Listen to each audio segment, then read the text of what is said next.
Hi folks, and welcome back to Physics with Captain Rod. I'm making this video to help you out with number 26 in your Unit 4 homework. So, let's see, we got this skier. It starts out at the top of the hill about 2 meters per second, ends up at about 5 meters per second after a change in height of 8 meters.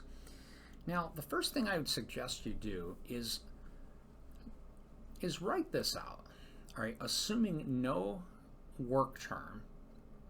Right, if we set the potential energy equals, and I'm going to put with a question mark here, to the kinetic energy 1/2 mv squared at the bottom, and then the potential energy, if we did this, right, because at the top position here we have a kinetic energy and a potential, and just a kinetic energy at the bottom, and solve for V. And I think what you're going to find is that that number would be larger than 5, maybe something like 7 or 8 or something like that. And what that means is there has to be a work term, and it's going to be negative. It's going to be some negative number. Now, where would that be coming from? A frictional force. Generally speaking, we assume frictional forces to be close to 0, but for this problem we're going to kind of incorporate a frictional force. Apparently here it's not quite 0. And now rewrite the work energy theorem, right? PE1 plus KE1 plus work equals PE2 plus KE2 with a potential energy term for the height, a kinetic energy term. I would datum this one out in a KE2 term.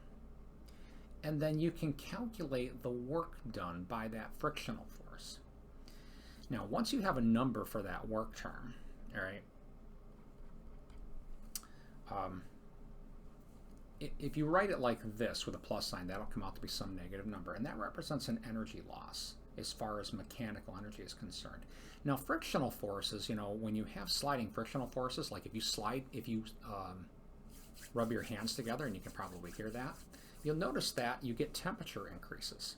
So basically you end up with heat.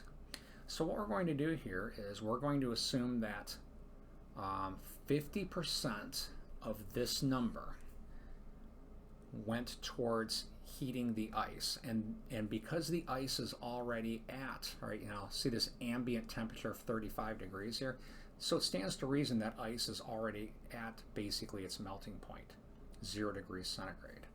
So you're going to take this and cut it in half, because it says we're going to assume 50% of the difference ends up in the snow, and then we'll just set that equal to a phase change term, a mass times a latent heat of fusion for water, and calculate a value. So that should get you through 26. I hope you enjoy the problem. Have a great day.